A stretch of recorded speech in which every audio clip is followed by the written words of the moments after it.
I do have some terrible news to give to you.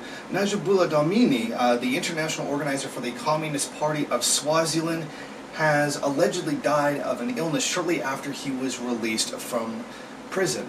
Now, the trade unionists, his family, his comrades, etc., believe that he was murdered.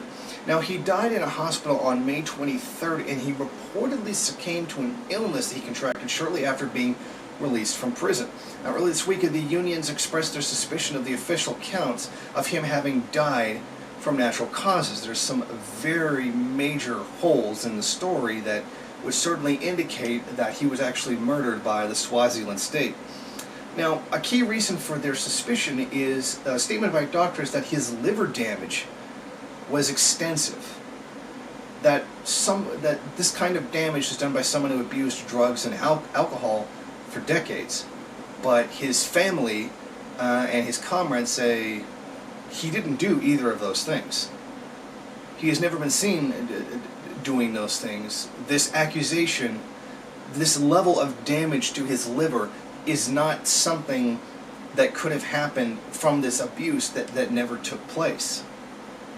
Like, you see what I'm getting at. There was way too much damage to his liver. He did not do drugs and alcohol. In fact, that's very much a verboten thing in the party. You don't do that.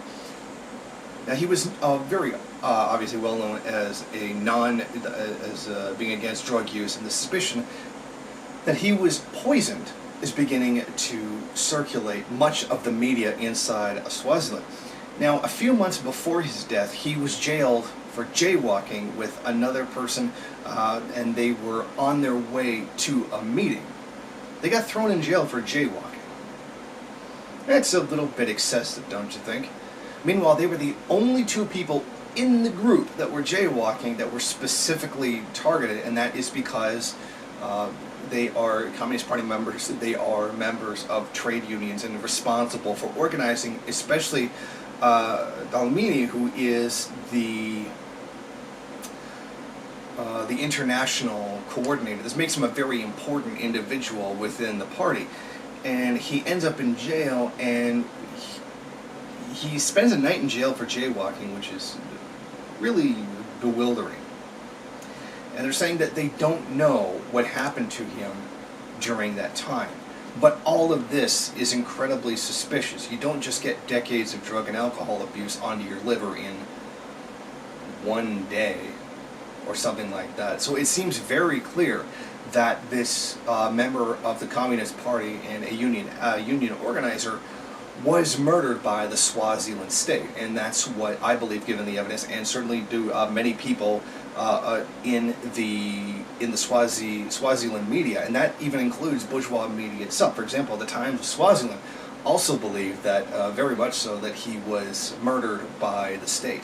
So it's a sad duty for me to announce his death, and that hopefully the perpetrators of it can be brought to justice. Thank you for watching. If you like this program, then please head over to my Patreon page and set up a monthly donation. It's your donations that keep this program running. Also, if you would like, please rate, comment, subscribe, and share in various social media.